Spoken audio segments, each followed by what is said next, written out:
Hello there and welcome back to the booth here at the Magic World Championship. That's Luis Scott Vargas. I'm Marshall Sutcliffe. It is our pleasure to have you along as we work our way into semifinal number 2. One more to go before we play the finals and determine our world champion. We've got Josh Utter-Leyton. He is playing against Javier Dominguez from Spain. The matchup, Luis, kind of opposite ends of the spectrum here.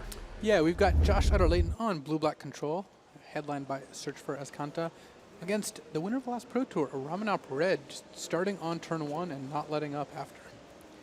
Well, speaking of, here's the turn 1 play here. Bomat Courier from Javier Dominguez.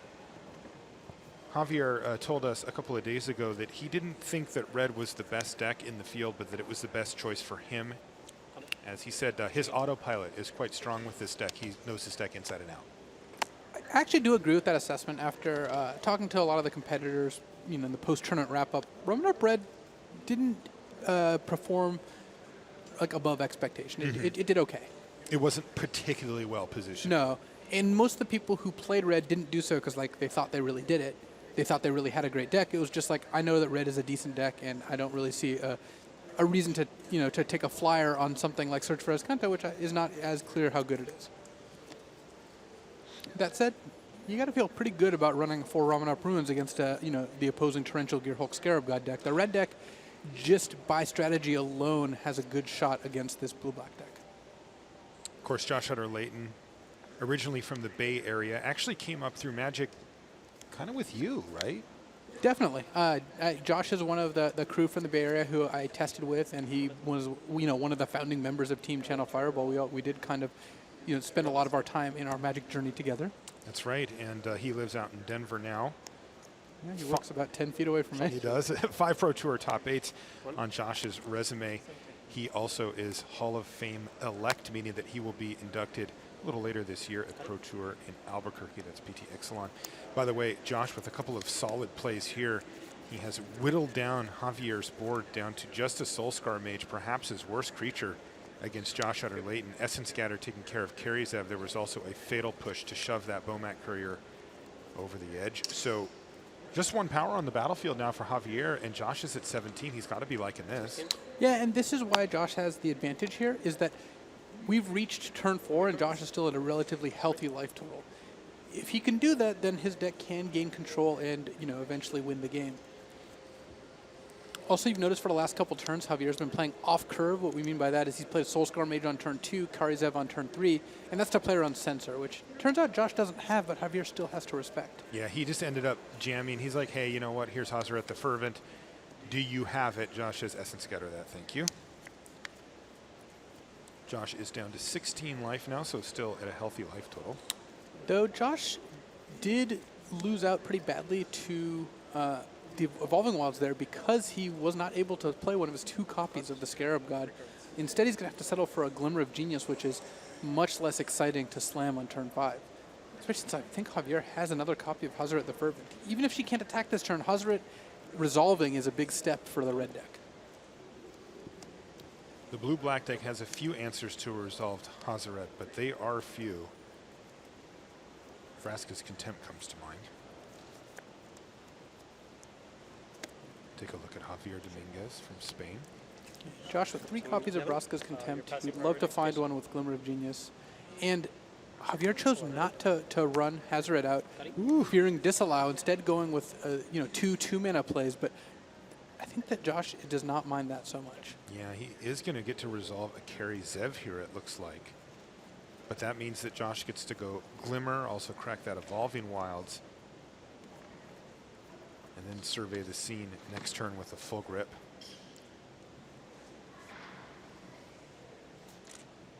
So cards Josh would like to find off Evolving Wilds. He would like to find Fatal Push for Karizev.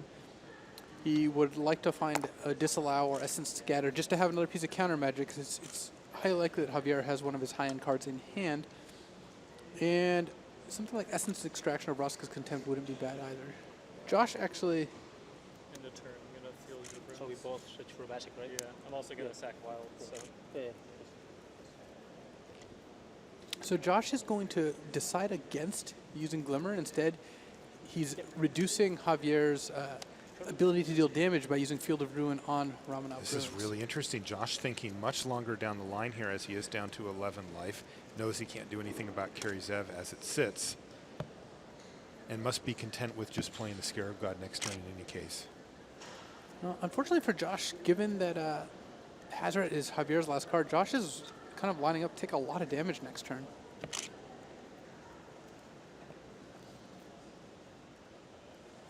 So Josh working on Javier's long-term game plan, but to his short-term detriment. Let's see how it works out. First things first, Scarab God hits the battlefield. Big sigh from Javier Dominguez, though doesn't seem that bad for him all told.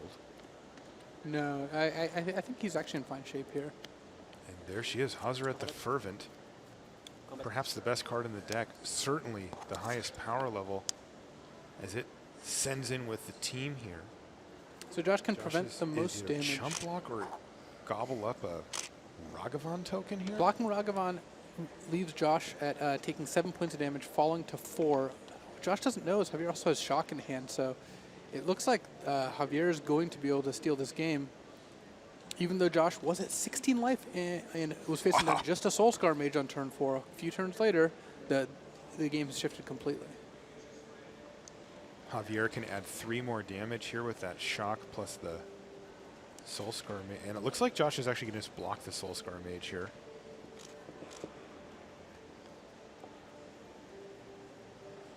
Javier likely to just say, okay. Well, Javier has an option of using Soulscar Mage's ability by casting Shock on the Scarab God to give him some -1/-1 counters, but that's not likely to be the play he wants. Right, because he's going to get Josh down to 3 here.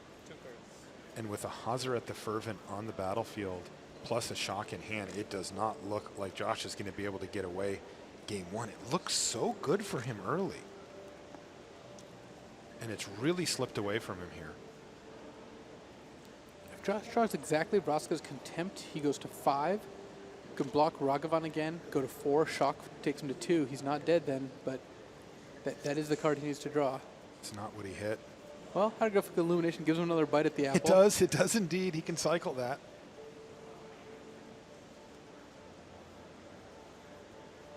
Javier Dominguez just hanging in there, deploying threat after threat, and it looks like he's about to steal game 1 back from Josh Utter-Leyton. Unless Josh can get pretty lucky here.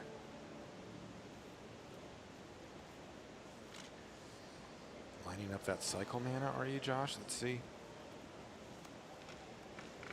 Yes, that's exactly what he's doing. Does he hit Vraska's Contempt? No, it's a counterspell disallow. Exactly what he doesn't want to see. That was Josh's mom. She's in the crowd here rooting on her son. As we mentioned earlier, she actually took a red-eye flight from California last night. Got here at 6 in the morning. I bumped into her in the lobby. You can tell she's feeling the pressure here as she watches her son try to carve out a spot in the finals against William Jensen. Glimmer of Genius is the play now for Josh. And at this point, Javier knows he has it won. Josh is not very close to surviving on board, much less, Javier having a Shock already in hand. Yeah, that was desperation mode there. And remember, Hazoret the Fervent has an activated ability too, and of course Luis and I are taking that into account. And that'll do it right there. Shock you, and the impending attack is enough for Javier Dominguez to take game number 1. It wasn't looking good in the middle part of the game, and that one turn sequence just shifted it all towards Javier. And he takes game number 1 here in our second semifinal from Boston. We'll be back with more World Championship after these messages. Grand Prix events offer great experiences for players of all skill levels. These Magic celebrations are headlined by 2-day open tournaments with pro players, feature top artist signings, and host a wide range of side events. Find an upcoming Grand Prix event near you at magic.wizards.com/Grand Prix. Up your game with Ultra Pro Magic the Gathering accessories. Find the best Magic art on card sleeves, deck boxes, playmats, and more. Visit ultrapro.com to learn more and find a retailer near you.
Welcome back to coverage here of the Magic World Championship. We're in Boston, Massachusetts. We're in our second semifinal match, heading into game number 2. We've got just a moment here while the players finish up. And Luis, I thought it would be a good time to talk a little bit about our old friend Hazret the Fervent. Did a lot of work that game, effectively locked it up for Javier after he resolved her. You're not my friend, pal. Hazret the Fervent is the most powerful card in the deck. Gives the deck the power to win the long game. We saw this game, Javier was losing. He had a single 1-2. Josh was at 16 life and was about to start deploying 4 and 5 mana spells. In fact, Josh just resolved a Scarab God. It did not even come close to being close thanks to Hazret. Hazret also, as you see, by having a discard ability, if you flood, if you draw too many lands or extra copies of Hazret or even late game Soul Scar mages, just get to chuck them at the opponent's head for 2 damage each. Of course, the ability on Hazret also encourages her to start attacking sooner and sooner. The card has been wildly successful in Standard. I remember the very first versions of this, we call it Ramanop Red deck, didn't play the full 4 or even 3. Some of them played 1 or 2 Hazret just as a hedge. And the people who figured out that that was the card you wanted to get as often as possible, and also figured out that you can just throw additional ones at your opponent's head, got there. All right, looks like we're underway here in game number 2. And again, a good start here from Javier Dominguez as he has a Bomat Courier online here on turn 1. Josh, no answer for it thus far. Yep. Fatal Push being the most likely.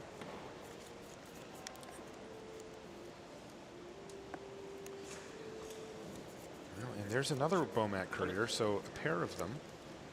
And once again, we see Javier playing around Censor. It's not that Javier won't play a card into Censor. We saw him just slam Hazret turn 4 last game, but while he can afford to, he is going to. You know, if he has 2 different plays, he'll often choose the line that involves not getting censored.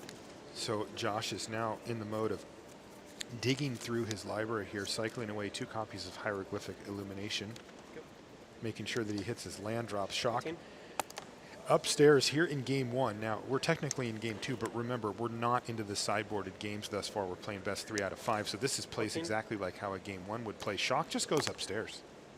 Nothing else you can really do with it besides maybe stacking up Burn to take down something like Scarab God, but it's just very unlikely that's going to happen. Yeah, and as we saw in the first game, Scarab God was reduced to like cleaning the monkey cage there, just chasing around Ragavan while everything else hit Josh Utter-Leyton. Even though a nice big 5/5 blocker is normally something you're pretty interested in, this deck is pretty good at making sure you can't block, especially with a single creature. Again, Josh is continuing to cycle as much as possible. Would love to hit a Fatal Push here. He even has that Evolving Wilds, but no. Oh, he has 2 copies of Vraska's Contempt in hand, though? And an Essence Extraction. So even though Evolving Wilds, again, made Josh pay a pretty heavy cost, he couldn't cast Essence Extraction this turn. He is going to be able to cast his black spells. He has 3 different black spells in hand that can kill creatures and gain him life. So he's going to end up making up some of the ground he's lost. The other thing that is somewhat of an advantage for Josh is that even though Bomat Courier is a very powerful card, it doesn't hit very hard. So Josh is at a reasonable life total despite getting hit a bunch of times off Bomat Courier. Still, the fact that Javier has 2 copies of Ramanop Ruins in play and a Sunscorched Desert to throw, plus 3 creatures already, means that Josh is just going to have a hard time getting out of this. And the good news for Josh, though, is that Javier's hand is medium. He's got a Shock and a Lightning Strike, so those are damage points that he can't really do much about. But he also has an Abrade in hand, which doesn't look super great here. Well, it's going to turn into a Lightning Strike. Just about, or I guess a Shock in this case. Yeah. So he's going to use it to kill Karizev in response to the Vraska's Contempt. That prevents 2 life being gained from Josh, which is, well, as you know, the same thing as losing it effectively. Well, now things really looking good for Javier here in game number 2 because he's got these 2 active Bomat Couriers, one of them with 4 cards under it as well. And even though Josh has Essence Extraction and Vraska's Contempt in hand, when he aims one of those spells at a Bomat Courier, then Javier can just sack it in response and deny Josh the life gain. We may see Javier tap out end of turn for Lightning Strike here, but it seems like he's going to want to keep Bomat Courier up if he can. So he's just going to play Shock targeting Josh. Josh is going to have to take it. And we might see action during Javier's draw step here.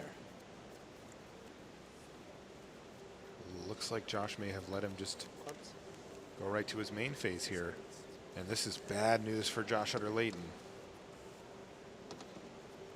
Javier Dominguez with another ripping start here in game number 2. May find himself going to the sideboarded games up 2-0 over the future Hall of Famer Josh Utter-Leyton. Josh has to do something now. The triggers are on the stack for both Bomat couriers. Josh is letting those resolve.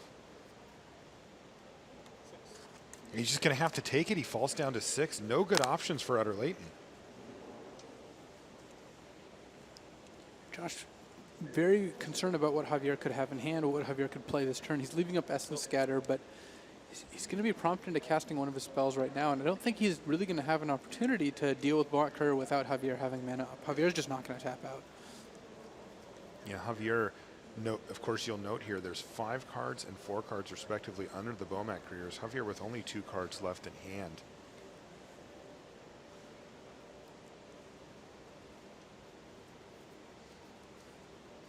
And this one is slipping away from Josh Utter-Leyton very quickly. Javier also happens to have a lightning strike in hand as well, so he can deploy that and still have the mana up for, well, for either or both of the couriers, depending on how things play. But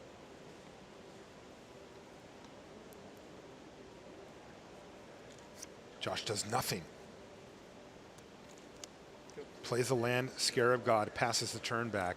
Javier's going to say, lightning strike you, and that's going to be the game. On-Crop Crasher is the last card in hand for Javier Dominguez. All he has to do is cast it, say that Scarab God cannot block, and that's plenty enough for lethal damage. Javier Dominguez in 2 lightning quick games. Breathe a sigh of relief, Javier. You're up 2-0. All he has to do is win one of these next 3 sideboarded games, and he's going to find himself sitting across from William JENSEN in the finals. And Javier also knows that he's going to be on the play if you at least 2 of those games if Josh is trying to rally. Wow.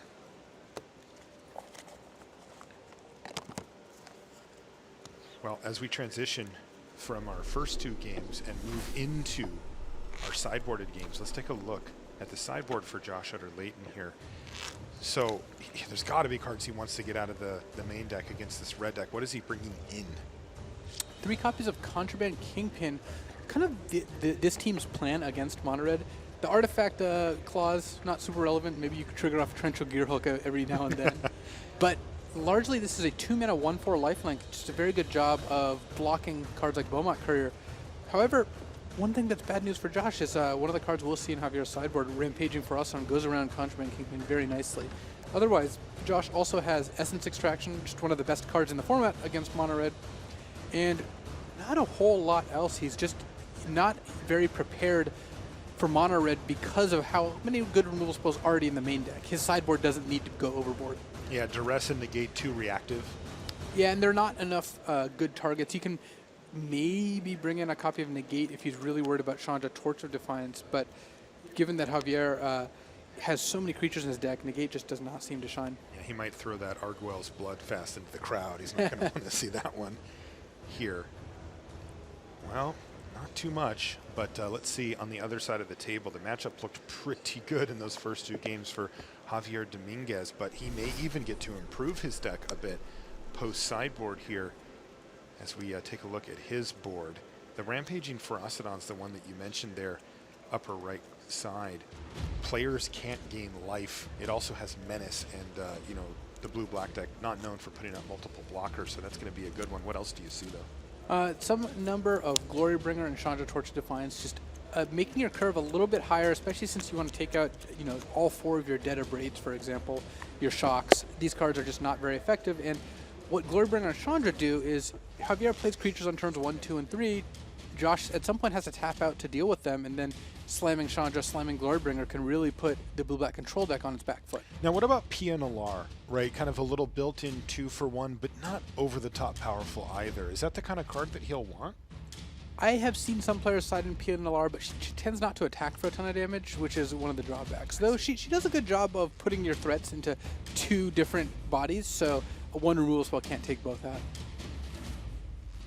Alrighty, well, players are just finishing up getting their sideboard plans all worked out.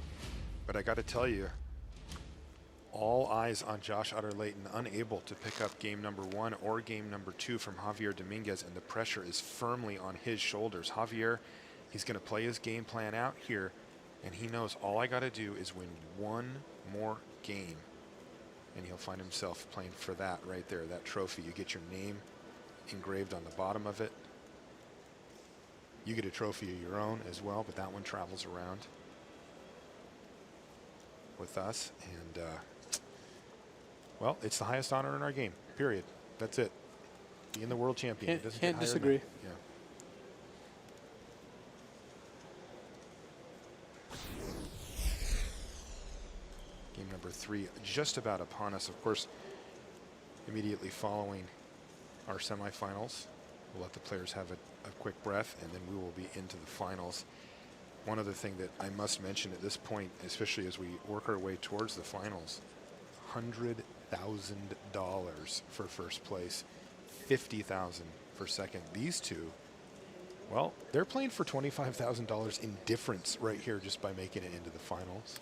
Every match in this top 4 is the biggest match of your career. Yes, it is. So the stakes here are very hard to imagine. It's just much greater than any tournament I've ever competed in. Right, which is insane because I mean you've won the Pro Tour, you've done it all, you've hit the peaks. I haven't won Worlds. But Worlds is a new, and especially this year, you know, this is a different game now. I think I can say with high confidence I'm not winning Worlds this year. Well, at least you were there. The field is down to 3, and you know, in just a couple minutes, it actually might be down to 2, depending on if Josh can rally here.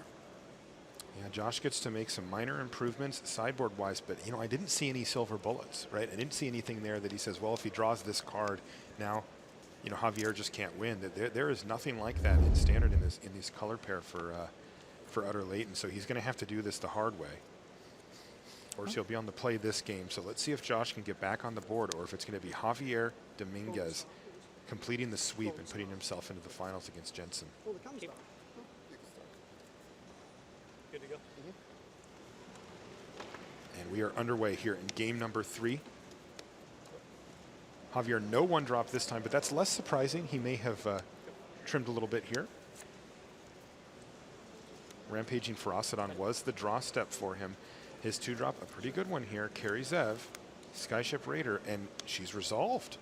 Josh has a nice reactive hand here. He's got Essence Scatter and Fatal Push, so he's going to be able to spend the first couple turns dealing with Javier's threats, though Josh's hand past that isn't great. It's all lands and a torrential Gear Hook, so if Josh can draw something to play on turn 4 or 5 to bridge the gap, then I think he can do all right this game, because Gear Hook into Essence Scatter, Gear Hook into Fatal Push are effective, but if Josh doesn't draw like Vraska's Contempt or Essence Extraction, then it's possible that once he casts this Essence Scatter here, which he's likely going to be forced to do, he's going to be in a lot of trouble. Right, so here it is. This was what Josh had.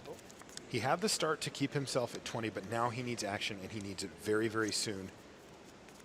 Censor? Censor. How do you like that, Luis? Censor's actually quite good here in the sense that it deals with Hazard if Javier was to play it. Also, if Josh had Censor, there was a decent chance he would have used it instead of the Essence Extraction. Yes, and he's Or actually going Essence to Scatter. Essence Scatter. Yeah, he's actually going to get on-crop Crasher with Censor here as well. Yeah, and hard to imagine he passes on using the Censor. Yeah, anytime you can get something with Censor, it feels like you're getting away with something. Draw stuff now for Utter-Leyton. He finds an Essence Scatter Another off critical the top. turn. This is exactly what he did. He drew spells to play on turns 4 and 5, so he's going to not be behind, and especially critical because Javier did draw that 4th land. Yeah, he has Hazaret in hand and may just slam it. Ooh, but a good play from Javier Dominguez. He's going to go for Chandra, and for that, Josh has no answer. Javier playing around Essence Scatter here. And it's quite effective. Josh unable to use Essence Scatter this turn, so this turn he spent using only Field of Ruin. And it does let him set up his Gear Hulk next turn, and Gear Hulk does a good job of pressuring Chandra, but Josh still would have much preferred if Javier tapped out for something like Hazret. Also, the Gear Hulk doesn't have anything proactive, like, or something that he can just get value from at the moment, right? He needs Javier to kind of play into it a little bit. It's true, but it's pretty difficult Also, for it's a Javier 5/6. to just pass the turn without playing anything. Sure. Javier is well aware of Gearhulk. He might even consider not playing a card into it while he has Chandra in play. But the fact that Javier has just a handful of threats makes it a little hard to avoid. And Josh probably still just runs out the Gearhulk anyway.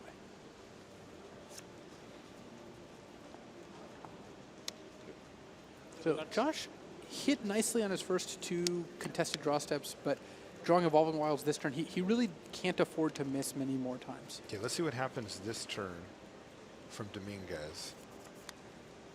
He has a Glory Bringer.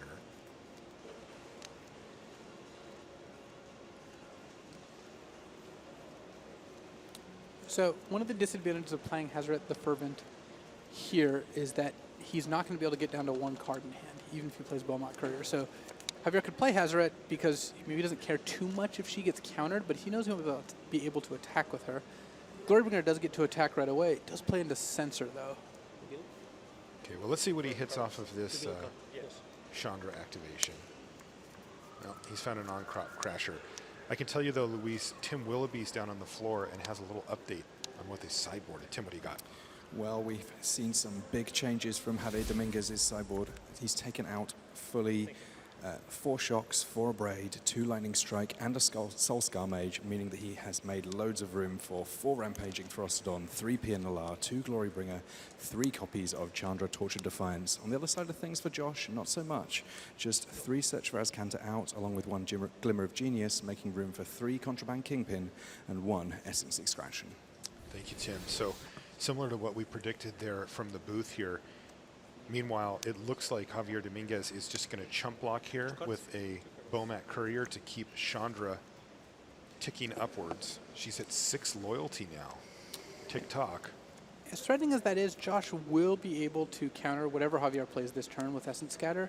And again, Josh drew a John Catacomb last turn, so he needs to draw Glimmer of Genius. He's drawn Vraska's Contempt, Disallow. Any of those cards would be great right now, because after this Essence Scatter, he is out. Like this is it. That he is completely out of gas, and he doesn't automatically win the late game, even though he has a good advantage in that late game. He still needs to actually close things out, and he's not going to be able to with just 1 Torrential Gear. No, and as Tim just mentioned, those Search for Azcantas, they're out. That's often their engine going into the late game, and he's not going to be able to rely on that here. It's just too slow in Josh's estimation. But he has a lot of pretty lethargic draws, you know. Drawing a Contraband Kingpin here doesn't look great. It's kind of a shame when the card you sideboard in is not a card you want to draw in the middle of the game. Yeah. And that shows like what the sideboard options that they went with, like how some of them are lacking. He finds. It looks like another land of Subterranean Boneyard, perhaps. I do believe you're correct. Or an Evolving Wilds. Maybe it was that second Evolving Wilds in his deck. Mountain off the top for Dominguez. You see Javier creeping ever forward towards the finals here. He has active Chandra. He has been able to protect her, though she did take a hit last turn. She's down to 2. So if Javier pluses Chandra and does not hit a chump blocker, then he would have to leave Hazard back in order for her to survive. But he can just go on the offense here. Josh is at 15. Hazard can hit for 5. Chandra can deal another 2. Discarding a card can deal another 2. That already puts Josh in a position where he can't even attack with Gearhulk if he doesn't have something to not die on the backswing. Javier is seriously considering just attacking with Hazaret here. Going to combat, and he is sending her in. That's Josh Utter-Leyton falling down to 10, halfway there for Dominguez. Here's another 2 to knock Josh to 8. He doesn't have another play, though. So Josh needs to draw Torrential Gearhulk, Vraska's Contempt. Expensive. These are the cards that are exciting. If he misses completely, he falls to 6 off of Hazard's activated. Javier then can Chandra him down to 4, Hazard him down to 2. So Josh can leave the Gearhulk back to block Hazaret, and not die immediately, but it's still in a lot of trouble. Right, then Hazaret's just sitting there like, hey, every draw step is 2 damage. I'll be over here, you stay over there. What was the draw step, an island? Looks like it. Think he drew an island for the turn, Luis. Yes, it was, in fact, an island. Josh Utter-Leyton has bricked on this draw step and is perilously close to death here, facing down just two nightmare cards for him. Hazret the Fervent and Chandra Torch of Defiance. Nope. Javier does not activate his Hazret. His last card in hand, another copy of Hazret. And he's likely worried about Vraska's Contempt. Though if Josh had a Vraska's Contempt, he would have certainly attacked Chandra with the Torrential Gearhulk. Yep. So Josh now... This is it. He doesn't- needs something. Drew a Swamp. He drew a swamp for the turn. He plays a land. And this is Javier Dominguez saying, okay, I'll throw this one at you. And you can see right here, he has a Hazret activation plus Chandra. And Josh can do nothing but sit there and wait. Take two. You're down to two. Javier Dominguez throws the last two damage. And that's it. A clean 3-0 sweep for the Spaniard. And he finds himself into the finals. He is elated. And I have to say it, he looks pretty relieved as well. Big time stress on the face there of Javier Dominguez. That's Luis Scott Vargas. I'm Marshall Sutcliffe. We might need to take a deep breath as well. We have got a finals now. William Huey Jensen versus Javier Dominguez. We are going to bring you that and much more after these messages.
Brian David Marshall here on the floor with semifinal winner Javier Dominguez here at the Magic the Gathering World Championship.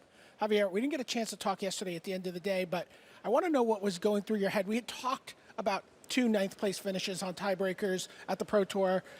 You were in that same position at the end of the day. You're like, maybe I have a good enough record to make the top 4. What was that waiting like? What was going through your head as you waited for that announcement?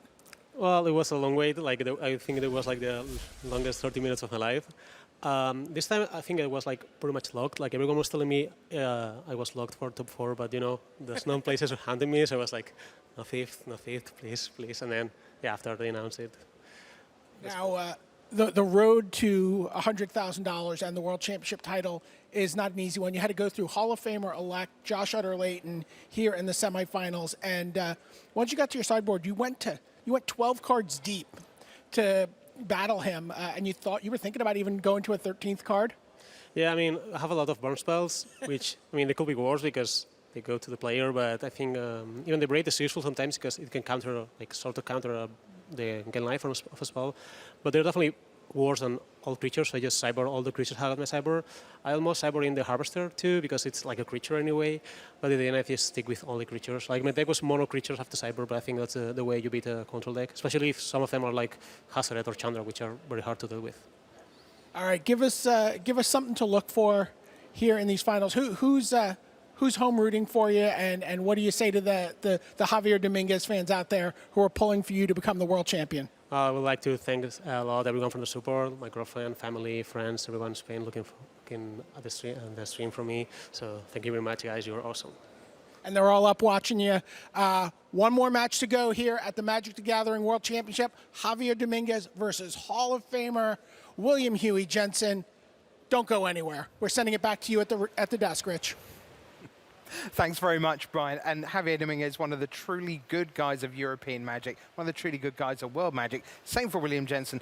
Paul, let's just be honest. Let's take a moment to remember that second semi-final. We saw William Jensen defeat Kelvin Chu by 3-1. That was a little bit of an upset. We felt that Javier Dominguez was probably favored over Josh Utter-Leyton, but that was a 3-0, and it wasn't just a 3-0 sweep. That was a 3-0 sweep, kick, punch, and generally demolish. Jab Josh forward. Wow. Yeah, it was a total thrashing. And, you know, I was actually sitting down talking to Jerry Thompson, who played the exact same deck, and he was saying, yeah, I think Josh Utter-Leyton's edge is actually in the pre-boarded games. Games 1, they actually did a 20-game set, and Josh Utter-Leyton won 18-2. That is what I was told. But that's not how this played out. Javier Dominguez had excellent draws, and Josh Utter-Leyton wasn't able to find that cheap interaction. Fatal Push being one of the most important cards in the matchup.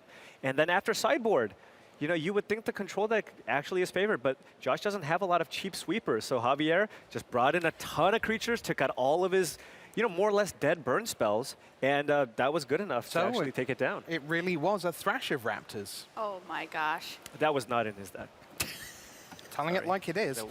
But there we are. So we now have our final. We have William Jensen set up against Javier Dominguez. So let's settle you in. For the next 10 minutes or so, we're going to build up to our $100,000 match. Here is William Jensen. Maria.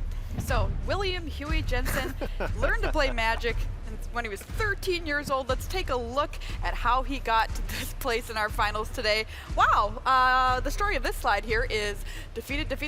He just went all the way through his opponents undefeated on day 1. Yeah, Paul, we looked at the first 3 rounds, and you know, obviously there are only going to be 3 perfect records at the end of 3 rounds through the draft. He took care of Sam Pardee. Martin User is the draft master. And then, here we are, first time they faced each other, Javier Dominguez in there. But just anyone who can 3-0 draft, that's a huge achievement before we get any deeper into the tournament. Yeah, absolutely. William Jensen, day 1, completely unstoppable. Pick a round, any round, didn't matter. You played against William. He actually didn't even pick up his first loss until much, much later in the tournament. Right, so as we look at Standard, Maria, again, a fantastic set of players through rounds 4 through 7. Yeah, defeating Josh Utter-Leyton, of course, one of the top 4 here today, takes down Reed Duke, takes down Seth Manfield, a champion in 20 and 15, takes down Standard Master himself, Brad Nelson, like just going through, not losing. It felt like he couldn't lose at all.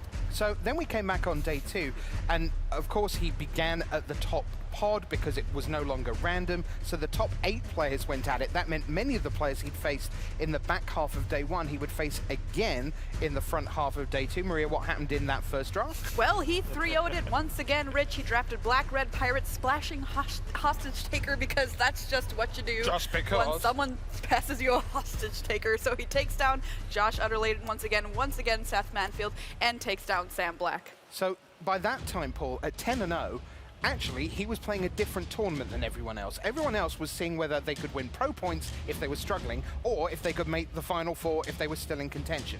He was playing William Jensen versus history. Right. No player currently in Worlds has ever gone undefeated. Seth Manfield got the closest with 1 loss, but at this point, William Jensen was 10-0, and the only people that I could actually see him concede to would be the 2 teammates that he was playing with. Right, so he gets all the way to 12-0, but interesting that the players he lost to in the last 2 rounds in standard, this exact configuration, Kelvin Chu round 13, Javier Dominguez round 14. So why don't we take a look at William Jensen's deck list. We'll see exactly what he is bringing to battle here in our World Championship final. Paul. All right, so William Jensen opting to play Teamer Energy instead of the 4th color for the Scarab God. He opted to kind of go with the more consistent mana base and is playing Confiscation Coup as a way to deal with opposing Scarab Gods. But as we've seen, this energy package, very, very potent. Long Tusk Cub single-handedly can win a game by itself. It's a 2-mana creature. There have been 2-mana green creatures in the past that can also do this, and Long Tusk Cub feels very similar to Tarmogoyf. What kind of tools does Teamer Energy have to deal with something that's super hyper, the most streamlined aggressive deck we have, mono red? Well, first of all, you have Long Tusk Cub. If you play something like a turn 1 Attune with Aether, you can play a 3/3 Long Tusk Cub on turn 2, which does an excellent job of blocking a lot of the creatures, unless Javier Dominguez has a Lightning Strike. On top of that, I think the most important creature that he wants to play is a turn 3 Whirler Virtuoso, as that allows you to put multiple tokens onto the battlefield, which does an excellent job of kind of preventing Javier to kind of attack with all of his stun creatures. Earthshaker Kenra, On-Crop Crasher, you can still make a token to get that Earthshaker Kenra. All right, so Jensen, that's finalist 1. It takes 2 to tango. Let's look at his Spanish opponent, Javier Dominguez. 30 years old from Spain. He is going to be going at it. There you see William Jensen gearing up. And you see him just going, well, that was a semi-final and a half. The fact that he got past Kelvin Chu, he felt he was the underdog there, but now Javier Dominguez is in the way. Javier looking pretty happy with life there, and with good reason. And he opened up this a very different feel. Obviously, only one player can run the table, but Paul, he opens up, and sure, he gets to 2-0. Then he loses to Jensen, and at 2-1, that puts him in the top half of the field, but certainly not someone we were particularly paying a lot of attention to early on day 1. Yeah, and look at this, round 3, 4, 5. He just got to play against the entire PGO and went 1-2. So, you know, doesn't have an especially good record against the Teamer Energy deck. But yeah, he ended the day at just 4-3, it looks like. So, yep. You know, that does keep you technically alive, but you needed to still have an excellent day 2 and the to actually make it. Yeah, and the thing is, Maria, he didn't have an excellent day 2, at least not to start with. Let's take a look. As we head into rounds 8 and 9, lose to Sam Black, lose to the calculator Christian Calcano. But then... Right, but there's more. Yeah, and I mean, at that point, you know, he was essentially in the bottom half of the field. He was at 4-5 and knew that he could not lose another game of Magic. He didn't, Paul. Yeah, he managed to eke out a win in the last round of the draft, and then went 4-0, went undefeated day 2 in Standard to actually make it into the top 4. Really impressive. Including defeating Josh Utter-Leyton and William Jensen in the last 2 rounds to make it in. So a dress rehearsal for the Final Four. There you see the conclusion of the Dominguez story there. And so then today he came in and he got through the semi-final over Josh Utter-Leyton 3-0. So there we are. That's the story of Javier Dominguez getting this far. There he is, taking the headphones off, the noise-cancelling phones, letting all our audience in the room here. And now here we are back at the desk. So let's take a look at Javier Dominguez list, because we didn't see a lot of the cards in that blistering semi-final. Paul, what is Javier playing for the final? Well, he is playing Ramunap Red. This is the deck that took down Pro Tour Hour of Devastation piloted by Paulo Vitor, who he actually defeated in the mirror en route to making the top 4. And, you know, it's a deck that's looking to just curve out a ton of 1-drops. It's got 12 burn spells. You got your shocks, you got your lightning strikes, and you got your braids. And then it's got, of course, the really annoying, resilient creatures. You have Earthshaker Kendra. Did you want to block? No, I'm sorry, you can't do that. On-crack pressure. No, you're not blocking. And then Hazret the Fervent. Well, I can jump block, right? And so it just has so many ways to actually just get your life total down, and then you can never get flooded with this deck either because you're playing 4 copies of Ramunap Ruins, which allows you to fling your deserts and deal 2 damage to your opponent, while also you have Hazret the Fervent, which allows you to discard any additional lands that you might draw to, again, give this deck a lot of reach. How do you like this deck as it faces off against Teamer Energy? I think it's actually very, very close. And I think one of the most important cards, again, is drawing that Whirler Virtuoso. I think Huey really, really wants to see that in his opening hand. If you can get some energy and make a Whirler Virtuoso and have the ability to make a couple of Thopters, I think he would be favored in that matchup. All right, well, let's take a look at Javier Dominguez's list for you, piece by piece, because we know that you're joining us all the time, and you're thinking, well, just how many Chandra Torch Defiance are in there? Just the 1.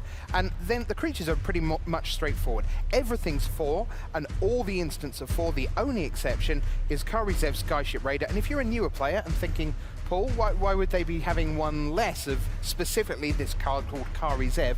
There's a rules reason for this, right? Yes, Kari Zev is a legendary creature. You don't want to have those games where you draw multiple copies of Kari Zev and you just don't have a creature to play.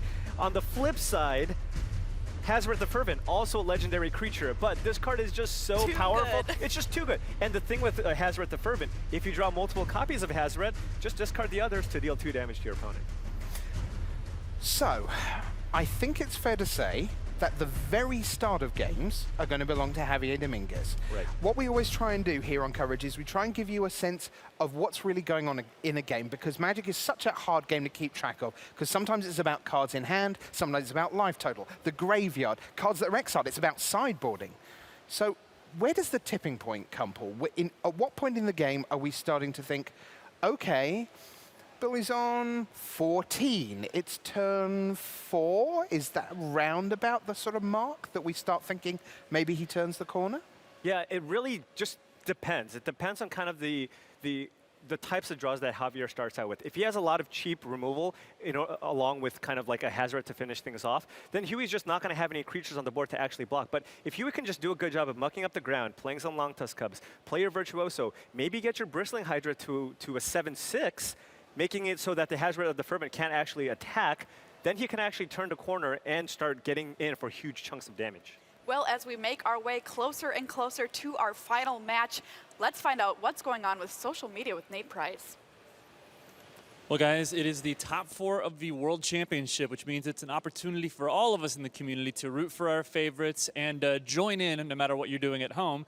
And I wanted to take this opportunity to kind of give a shout out to some of the people who are at home and watching along with us. Starting off with Good Guy Dix, building an IKEA table and watching the MTG Champ top 4 while he's getting waffles made for him. Decent indeed, buddy.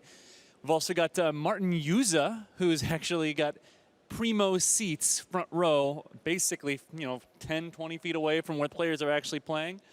Asking people who they rooted for was a very interesting thread for me. As you can see, there are lots and lots and lots of peaches out there. As Huey JENSEN ended up winning that incredibly awesome, incredibly tight match in his semifinals, they didn't go away. But he wasn't the only person who had rooting interest behind him. Pro players in the World Championship who did not qualify for the top 4, still here, still rooting on their friends, including Christian Calcano, looking for teammate and friend Master Kelvin Chu. We have Matt Sperling, who's usually sick of it, but when he finished up seeing Huey win this match, let's just say one thing he's not sick of is peach emojis. So that was excellent use of the character count there, Matt. Well done.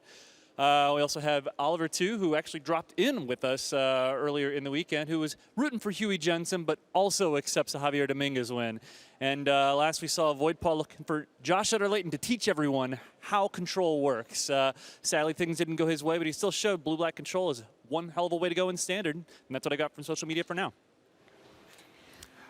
All right, thanks very much to Nate Price. Maria, we are just about there. The players are ready. We are ready. So it is time to head down one last time here at the 2017 Magic the Gathering World Championships. Will it be William Jensen? Will it be Javier Dominguez, USA or Spain? Let's find out. For $100,000, here comes the final of the MTG Championship of the World.